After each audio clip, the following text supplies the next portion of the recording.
એક તરફ આણંદ નગરપાલિકા વિકાસના કામોની વાતો કરતી હોય ત્યારે સામાન્ય વરસાદમાં જ આણંદનો એક વિભાગ પાણી થઈ જવા પામ્યો છે। આણંદ શહેરના પૂર્વપટ્ટી વિસ્તાર ભાલેજ ઓવરબ્રિજ પાસેની સોસાયટીઓમાં આજે જે વરસાદ પડ્યો છે તે આખો વિસ્તાર પાણીમાં ગરકાવ થયો છે।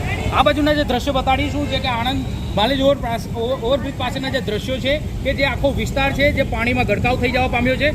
સાથે જ જો વાત કરીશ તો અહીંયાથી પસાર થતા લોકોને પણ કેડસમાં પાણીમાંથી ગુજરવું પડે તેવી પણ પરિસ્થિતિ અહીંયા સર્જાઈ છે।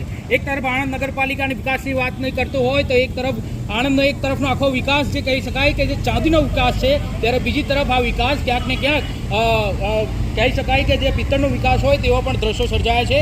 પાણીમાંથી પસાર થઈ રહેલી એક કાર જે છે અત્યારે બંધ પડી ગઈ છે। કારની અંદર જ જે કાર ચાલક અને તેના સાથે એક વ્યક્તિ છે તે પણ અત્યારે કારની અંદર જ છે।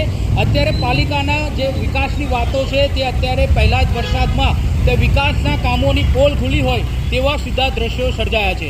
આણંદ શહેરમાં જે વરસાદ વરસ્યો છે તે 2 કલાકના વરસાદમાં જ આણંદના મોટાભાગના વિસ્તારો જે પાણીમાં ગરકાવ થયા હોય તેમાંનો એક વિસ્તાર જે આણંદનો પૂર્વપટ્ટી વિસ્તારનો ભાલેજ ઓવરબ્રિજ પાસેનો જે આ વિસ્તાર છે જેને લઈને કહીએ કે કેડસમાં પાણી ભરાય છે, જેને લઈને અહીંયાના વિસ્તારના જે રહીશો છે તેને પારાવાર મુશ્કેલીઓનો સામનો કરવો પડી રહ્યો છે। ત્યારે આણંદ નગરપાલિકા ભલે વિકાસના કામોના બણકા ફૂંકતી હોય પરંતુ અહીંયા સ્થળ ઉપર ને અહીંયા જે છે તે પરિસ્થિતિ તેની વાસ્તવિકતા કંઈક અલગ જ હોય તેવા અત્યારે દ્રશ્યો સર્જાયા છે।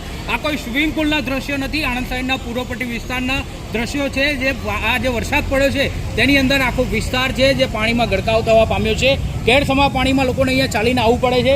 રાહદારીઓ જે અત્યારે આવી રહ્યા છે તે લોકોને પણ અત્યારે અહીંયા આવવા માટે પારાવાર મુશ્કેલીઓનો સામનો કરવો પડી રહ્યો છે। ઘૂંટણસમા અને કેડસમા પાણીમાં અહીંયા લોકો પસાર થવા પર મજબૂર બન્યા છે।